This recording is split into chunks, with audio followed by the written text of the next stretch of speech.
Hoje eu quero conversar com vocês um pouquinho sobre a minissérie Gypsy, da Netflix. É uma minissérie de 2017, eu lembro que na época que lançou, eu até me interessei pela sinopse, eu já estava na faculdade de psicologia, mas por ser com a Naomi Watts, eu acabei não assistindo. Eu não gosto dessa atriz, assim, eu considero ela muito água de salsicha. Mas me formei, né, atendo. Então, esses dias eu resolvi, falei assim, vou assistir essa série, assim, pra ver como que vai... O que que essa série vai... Onde essa série vai me tocar, né? Tive essa curiosidade, digamos assim. A série acompanha a vida de Jean, uma terapeuta, que não se sabe muito bem se ela gosta de atender. Eu vou discutir isso nesse vídeo. Lembrando que o vídeo tem spoilers de 90% da série. Eu não vou contar o final, até porque, né, vai dar a impressão de cada um. Mas eu vou, né, tecer alguns comentários com spoilers. Acredito que nada que vai destruir a sua experiência, né? Ela é uma terapeuta, faz supervisão. Na série não aparece ela fazendo análise pessoal. Isso me chamou a atenção, assim, ela faz supervisão, não gosta muito da supervisão, ela discorda constantemente dos apontamentos que o supervisor dela faz, né? Ela tem uma visão bem diferente da terapia. Eu vou explicar isso no decorrer do vídeo. Qual que é o problema dela, né? O cerne da questão. Ela se interessa pelos terceiros, que na verdade não são terceiros, passam a ser segundos dos pacientes dela. Então, por exemplo, ela está atendendo uma senhora que tem uma questão muito complicada com a filha. Ela arruma amizade com a filha da paciente. Ela meio que inventa uma nova personalidade e ela, né, tem um contato com essa filha. Então, por exemplo, tá ali atendendo a senhorinha e ela diz assim, olha, minha filha costuma ir toda quarta-feira num salão X que fica num lugar Y. Ela simplesmente vai nesse salão, puxa a conversa com a filha da paciente, sem falar para essa moça que é terapeuta da mãe dela. Então, assim, é como se ela se interessasse de uma maneira bizarra pelo outro lado do discurso que ela está escutando. Por exemplo, está escutando, ela está atendendo um paciente ali e ele diz assim, olha, a minha ex era maluca, ela era muito controladora, inventava coisas. Aí ela vai lá e arruma uma amizade, inventa de arrumar uma amizade com a ex do paciente dela. Meio que para ver o lado 2 da história, né? Tipo, o outro lado. Nós, enquanto psicólogos, tirando essa parte da ficção, né? É impossível fazer isso. Então, por exemplo, se você está atendendo alguém, você sempre vai ouvir o discurso dessa pessoa do ponto de vista dela, da história, né? Então, assim, dificilmente você vai atender alguém que na sua narrativa, digamos assim, não se coloca enquanto protagonista. Por quê? Porque a terapia, a análise é da pessoa. Ela vai contar a versão dela. A versão dela não significa que seja a versão verdadeira. Mas você, enquanto analista, não pode ligar para a ex da pessoa ou para a filha da pessoa e falar assim, olha, eu atendo a sua mãe e ela me contou isso, isso, isso, eu queria ouvir o seu lado da história. Isso não existe. É impossível, né? O material que o analista tem, que o terapeuta tem, são palavras. São as palavras que o paciente está te trazendo. Você não tem ali, né, garantia de que aquela palavra seja verdadeira, de que o que o paciente está te contando é realmente o que aconteceu, ou o que ele sentiu que aconteceu com ele, ou que ele no fundo gostaria que tivesse acontecido com ele, mas não aconteceu. Então a Jean tem esse ladozinho, né, do tipo, olha, me interessar pelas pessoas, né, que os meus pacientes costumam comentar. Apesar de ser extremamente bizarro esse tipo de comportamento, piora. Piora como? Ela se envolve sexualmente e, entre aspas, amorosamente com a ex de um paciente que ela está atendendo, cujo esse paciente em específico não é simplesmente uma ex que ele chega e diz assim, olha, eu tive uma ex que se chamava fulano, mas a gente não tem mais nada e acabou. E ela acaba se interessando ali por essa ex. Não. É uma ex aqui que esse paciente está trabalhando com ela há um bom tempo e que esse relacionamento fez muito mal para essa pessoa quando acabou. Então, assim, ela está atendendo um cara que claramente estava dentro de um quadro de depressão, um cara que estava tomando remédio, que tinha uma arma dentro de casa, que possivelmente estava lidando com pensamentos suicidas, e o que ela faz? Se envolve sexualmente com a ex desse cara. Então, assim, essa é a segunda parte mega ultra bizarra barra perversa que tem ali, né, dessa terapeuta. À medida que ela escuta sobre a ex dele, ela se interessa por essa garota. Então, olha só que interessante. Os pacientes costumam fazer isso inconscientemente, assim. Alguns pacientes gostam de contar com quem ele ou ela ficou, ou de que maneira ficou, de que forma, o que fez ali na hora, como que era a pessoa, etc. Isso é completamente normal. Só que, nesse caso, ela acabou sendo seduzida, né? Então tenta imaginar, você, enquanto mulher ou enquanto homem, enfim, tá ouvindo ali constantemente do seu paciente que o ex dela é assim, é assado, tem uma aparência de determinada forma, transa de determinado jeito, que o paciente se sente de determinada forma quando está com essa pessoa. A Jim, enquanto terapeuta, foi completamente seduzida por essa moça, né? Que ela nem conhecia, mas passou a conhecer. Os pacientes fazem isso, só que muitas das vezes, alguns pacientes fazem meio que para chocar o terapeuta, do tipo, contar uma coisa que na cabeça desse paciente é muito perversa, assim, é muito suja, né? Alguns pacientes têm isso, né? Tipo, ver essa expressão de espanto, de choque e até mesmo de angústia gera prazer em alguns pacientes. Tipo, contar algo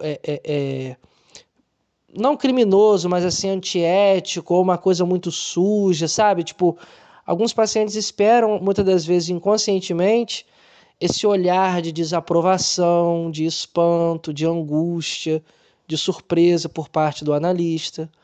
Outros pacientes podem, muitas das vezes, contar certas coisas com o intuito de seduzir o terapeuta ou a terapeuta. Já aconteceu um caso de uma vez, né, que comentaram comigo, de um rapaz que entrou em contato com uma psicóloga e logo nas primeiras sessões ele falava muito do tamanho do pau dele. Que as mulheres não ficavam com ele por conta do tamanho do pau dele, que o pau dele era assim, que o pau dele era assado. Não tinha análise ali, né? O cara basicamente pagava a terapeuta para poder ficar falando do pau. Então, assim, isso pode acontecer, né? Pacientes que têm esse tipo de comportamento. Assim como uma mulher pode acabar contando coisas demais em relação a sexo pro terapeuta, sem que o que ela está contando ali tenha um contexto, né? Isso também pode acontecer. E o analista, no caso, pode se sentir também seduzido. Eu costumo dizer isso constantemente aqui no canal, tipo, apesar do analista não estar ali enquanto pessoa, ele não é um robô, né? Então, assim, analistas podem sim se interessar amorosamente, fraternalmente, não sei se o termo está certo, né? Tipo, como amigo, sexualmente por suas pacientes ou por seus pacientes. Então, assim, o discurso, se o analista não está com a sua análise em dia, não está ali na supervisão direitinho e tal, ele pode acabar, entre aspas, caindo nesse discurso, caindo nesse tipo de sedução que é inconsciente. Isso aqui é muito importante marcar também, né? Que às vezes a pessoa pode ouvir e pensar assim, nossa, mas eu jamais faria isso com a minha terapeuta ou com o meu terapeuta. Inconscientemente, os pacientes fazem isso, né? Porque desejam também a estima dos terapeutas.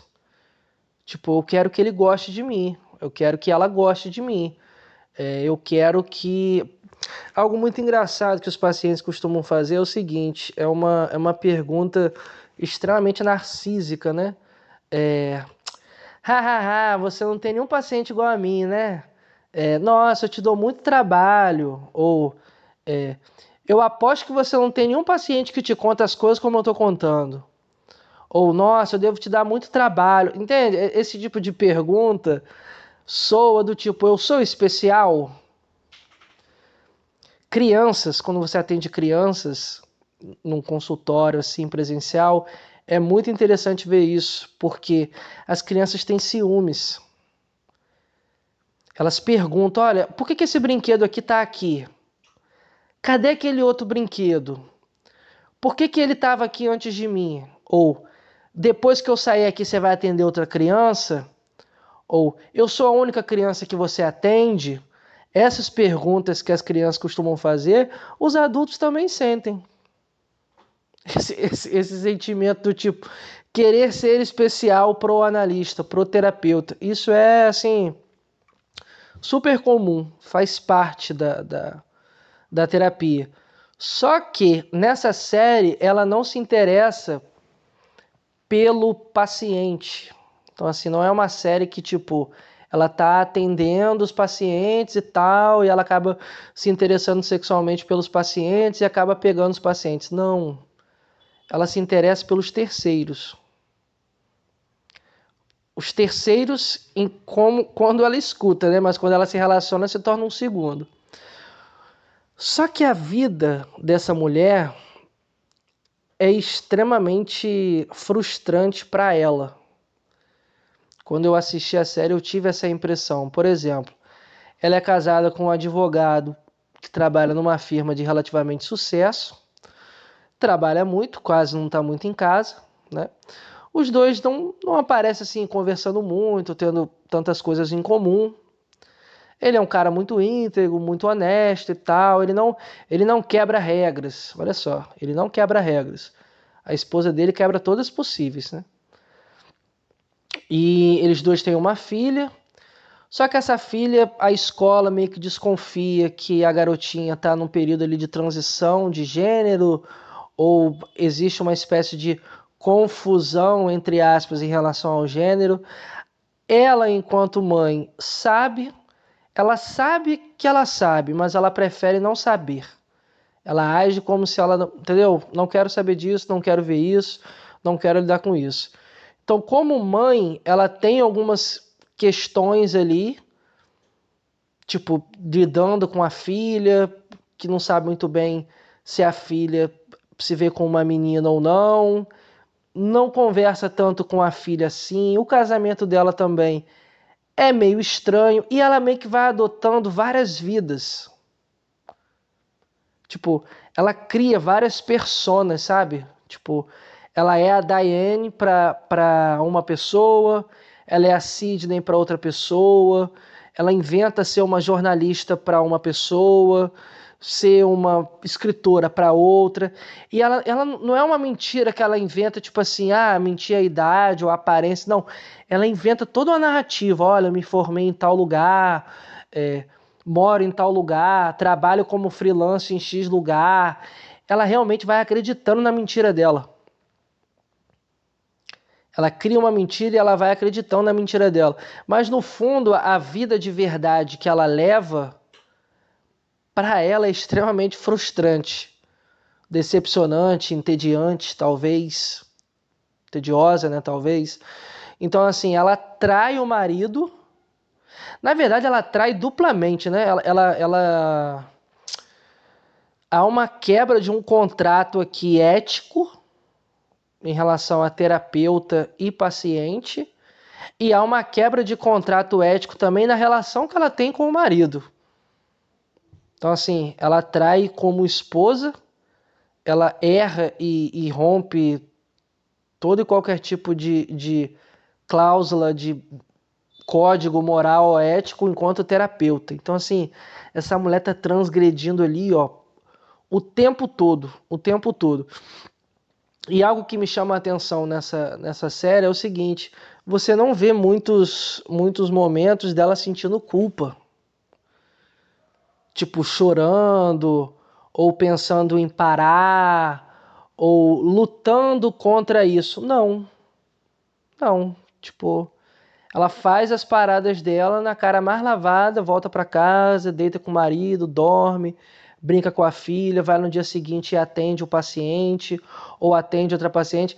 Gente, ela quebra todos os códigos assim possíveis. Ela vai até a casa da paciente que tem problema com droga e é diagnosticada como border. Ela conversa com o namorado abusivo da garota. Ela leva a garota numa espécie de um, de um grupo para pessoas que são adictos e tal, ela acompanha essa pessoa, ela sai junto com a filha da senhorinha que ela atende, ela embola tudo. Então, assim, se essa série fosse de uma terapeuta que fica com os pacientes, seria um clichê que você já assistiu no filme O Método Perigoso, que eu já gravei aqui no canal. Já apareceu também na série Sessão de Terapia, né? A temporada que não tem o Selton Mello, que tem o Theo, acho que na primeira temporada, né? Que tem a Maria Fernanda Cândido, né? Há uma relação ali entre os dois e tal. Mas não. Ela se interessa pelos terceiros. Mas o que eu vejo mais, o que mais me choca, assim, me deixa. Há um certo desconforto quando você assiste essa série. É que ela já é errado ela ficar com a ex do paciente dela. Já é errado. Mas uma ex que tem um peso absurdo no tratamento é pior ainda. Então, assim, é uma pessoa que fez mal ao paciente, que o término dessa relação colocou o paciente numa posição de alguém ali em depressão mesmo, e ela fica com essa pessoa. Ela se relaciona sexualmente, entre aspas, amorosamente com essa pessoa. Ela sabe que ao se relacionar com essa pessoa, ela coloca em risco a própria vida do paciente. Ela sabe que ao se relacionar com a filha da senhorinha que ela atende, ela também está colocando em risco a vida da paciente dela, a senhorinha. Ela sabe que se relacionando com a paciente dela, que é border, que tem questões com drogas e relacionamento abusivo, ela também está colocando em risco a vida da paciente. Aí você pode estar pensando assim, ué, mas vida? Como assim vida? Morte? Não, não. Não estou falando disso. Tanto o terapeuta quanto o analista lida, eu disse anteriormente, com palavras. Mas além das palavras, o terapeuta ele lida com algo que é muito mais, assim, não é que é muito mais importante que a palavra, mas é muito mais perigoso do que às vezes sabe, um cirurgião. Eu não entendo de cirurgia nem nada do tipo, mas tenta imaginar um cara que faz cirurgia de coração, que tem várias veiazinhas ali. E se ele cortar uma errada, ou se ele fizer alguma merda ali, o paciente pode morrer. O terapeuta é a mesma coisa. A diferença é que o paciente pode não morrer, como dizia minha avó, né, de morte morrida. Mas um terapeuta ele pode quebrar a cabeça de uma pessoa se ele fizer merda. Ele pode comprometer não só o tratamento ali, durante o que está acontecendo ali na terapia, né? Mas por anos. Então, assim, tenta imaginar, você está atendendo um paciente em 2021, aí você faz uma besteira em 2021. Essa besteira que você fez, ou que você está fazendo em 2021, dependendo do tamanho dessa besteira, vai reverberar até 2030 se essa pessoa continuar fazendo terapia. Ou pode ser que a pessoa, muitas das vezes, até pare de fazer pela merda e pela besteira que você fez enquanto terapeuta ou analista. Isso pode... uma condução mal feita, um erro ou uma quebra de contrato em relação a determinadas questões pode comprometer não só o tratamento enquanto ele está acontecendo, mas no depois também. Então, assim, essa terapeuta aqui tem consciência disso.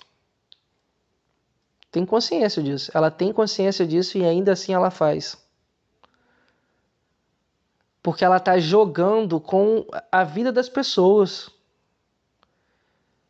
Ela está jogando com a vida do paciente, que tem essas questões envolvendo o relacionamento, envolvendo a ex dele, e ela faz questão de pegar essa pessoa. Pode ser que essa terapeuta tinha o desejo de trair, de ter um caso, beleza. Mas de milhões e milhões de pessoas que existem, ela foi escolher justamente a ex do paciente dela que ela está tratando, que tem uma série de questões e que está em um quadro depressivo. Entende? Tipo, há um lado muito perverso nessa personagem. E, assim, eu disse no começo do vídeo, né? Eu não gosto da Naomi Watts. Então, se essa personagem fosse interpretada por outra atriz, eu poderia até tentar encontrar alguma coisa boa pra falar nela, mas não, assim. Eu não vejo absolutamente nada de bom nessa personagem. É uma atuação muito boa, porque só de ter a Naomi Watts já me faz odiar essa personagem assim de cara. Eu não gosto da Naomi Watts, mas é uma série que tem um texto muito interessante, porque é uma terapeuta que ela não só quebra normas ou códigos éticos entre terapeuta e paciente. Não, ela tem comportamentos perversos mesmo. Comportamentos perversos mesmo. E são várias questões, né? Tipo, acho que o que mais me chamou a atenção foi isso. Ela se interessa pela vida desses terceiros, né? E ela vai inventando mentiras. Ela cria narrativas. E ela não sente culpa. Sim, ela não sente culpa. Ela não sente culpa de estar fazendo aquilo que é errado. E ela também não sente culpa ou medo de ser pega. Ela continua fazendo. Porque também tem essa questão, né? Tem muitos terapeutas que podem não fazer determinadas coisas consideradas erradas, não porque ele sente culpa ou ela sente culpa de fazer, mas às vezes tem o medo de ser pego e de ser punido. É a mesma relação que o cristão tem com o pecado, digamos assim, né? Com o que é considerado pecado. Às vezes esse cristão tem vontade de beber, estou dando um exemplo assim bobinho, né? Tem vontade de beber, mas ele não bebe. Não porque ele não quer beber, ou porque ele se sentiria culpado de beber, mas ele não bebe porque ele tem medo de ser pego, de ser descoberto, de ser punido. Também tem essa relação, né? Então, assim, porque às vezes o terapeuta ou a terapeuta pode bater no peito, nossa, mas eu sou super ético, não sei o que e tal. Envolve várias questões. Principalmente esse tema espinhoso que é a transferência erótica, né? Porque há uma transferência erótica aqui também, assim. Há momentos que a Jean tem ali uma transferência erótica com o próprio paciente, com o Sam. Ela tem fantasias sexuais imaginando o Sam com a ex dele. Ela imagina o Sam transando, ela pergunta para a moça como que ele transa, como que ele é transando. Há uma transferência erótica aqui também. Também há outra interpretação, né? Porque ela tem uma parada meio que de identificação também com a ex desse paciente. Ela compra o mesmo perfume que ela usa, ela pinta a unha com a mesma cor que ela usa. Então, assim, há um desejo ali sexual, mas há também um desejo de identificação, né? E ela pergunta demais sobre o Sam, quando as duas estão ali prestes a transar. Como que ele é na cama e tal, tipo... Pode ser uma interpretação, será que no fundo quem ela desejava era o Sam? E ela quis pegar a ex dele só porque a ex dele ficou com ele? Então, é uma possível interpretação, né? Eu não gosto muito de interpretações assim, muito... Ah, então é identificação, então ela quer ser igual essa menina para ser desejada pelo Sam, né? É uma identificação histérica ali. É uma interpretação possível, dependendo da sua corrente psicanalítica? Sim. Vejo como errada? Não. Mas eu acho mais interessante pensar essa questão envolvendo a transferência erótica que há. Então, assim, há uma transferência erótica ali. Só que esse é o ponto. Como que ela não conduz essa transferência erótica, né? Porque eu percebo que muitos analistas demonizam demais a transferência erótica. A transferência erótica pode sim ser uma resistência, dependendo da circunstância, né?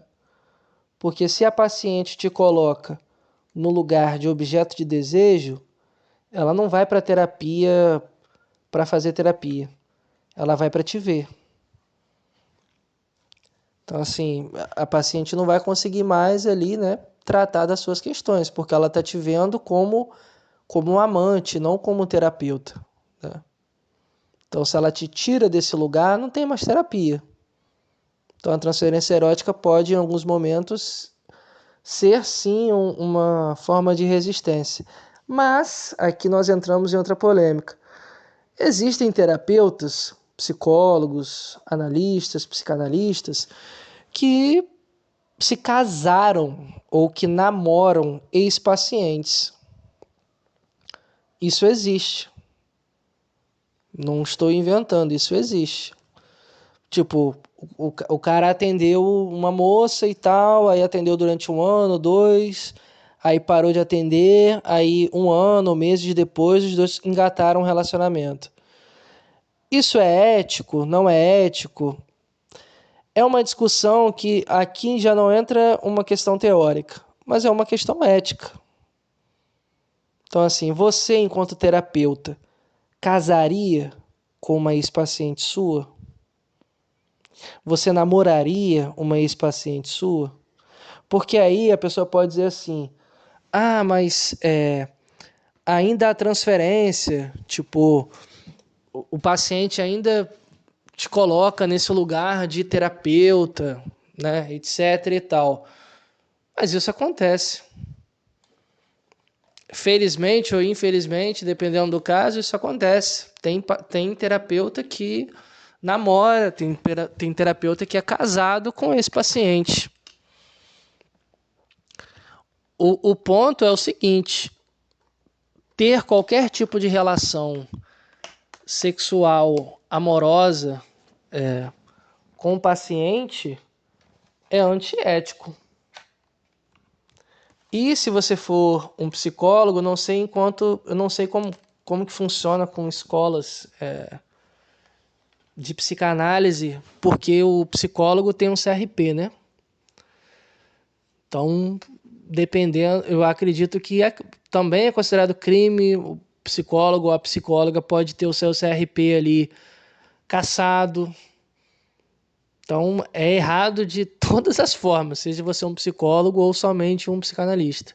Mas existe casos de terapeutas que ficam com ex-pacientes. Aí entra essa discussão. Será que essa relação ainda continua sendo uma relação transferencial?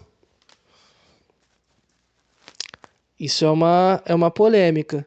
Se continua sendo uma relação transferencial, é antiético? É também uma polêmica, porque se você atende alguém 1 ano, 2, não vai ser em 2 meses que essa pessoa não vai ver você mais como seu terapeuta ou sua terapeuta. O que pode ser ou não ser considerado, muitas das vezes, um... Nossa, isso é bem polêmico. Não é um abuso de poder, mas assim... Quando estudamos sobre transferência erótica, entendemos que não é sobre os olhos azuis do analista, mas é sobre a posição que ele ocupa. Porque a relação entre terapeuta e paciente, na fantasia do paciente, muitas das vezes pode encarnar uma posição de... uma relação de poder, né? Então, assim, se um terapeuta fica com uma ex-paciente, ele está ali exercendo ou bebendo da fonte de uma fantasia, de uma relação de poder, assim como quando um professor fica com uma ex-aluna. Eu estou colocando aqui o ex, né? Eu não estou colocando paciente, uma ex-paciente. Ainda há transferência erótica? Do ponto de vista psicanalítico, se um terapeuta fica com uma ex-paciente, porque essa transferência erótica aqui que eu estou trabalhando, em relação no que diz respeito a relações de poder, isso acontece também entre professor e aluno. Ou professor e aluno. Há uma transferência aqui também. Aí aqui também entra outra discussão. É ético um professor ficar com uma ex-aluna? É ético ou não um analista ou terapeuta ficar com uma ex-paciente? Então isso rende muito, muito, muito, muito pano para manga, porque cada pessoa vai ter a sua posição. Um exemplo, olha, eu jamais ficaria com uma ex-paciente porque a transferência não acaba, eu vou estar abusando de uma posição dentro de uma determinada fantasia. Aí outra pessoa pode falar assim, não, dependendo da paciente, dependendo do caso, dependendo de quanto tempo eu atendi essa paciente, dependendo do tempo que passou após o término da análise, nos encontramos e tal, e ficamos, etc. Eu não vejo nada demais. É outra opção também. Nossa, eu não ficaria, eu acho isso antiético, isso é criminoso. Se eu souber que alguém fez isso, eu denuncio, etc. Isso também é uma posição. Então, o que eu acho interessante que a série também coloca para a gente discutir é em relação a isso. Porque há transferência erótica aqui por parte da Jean pelo Sam. Será que ela se interessa pela ex dele porque a transferência dela ali com ele é uma transferência erótica e ela se interessa pelo objeto de desejo dele? Há uma identificação histérica ali, mas há também um desejo dela por ele. Será que no fundo ela queria transar com ele e acabou pegando a ex dele? Inconscientemente ali dentro desse jogo? É uma interpretação possível, né? Vale a pena assistir a série, apesar de ser com a Naomi Watts. Levanta várias questões, né? Principalmente em relação à transferência erótica. Se você não assistiu o vídeo do Método Perigoso, ainda está aqui no canal. Corre lá, assiste. Até o nosso próximo vídeo.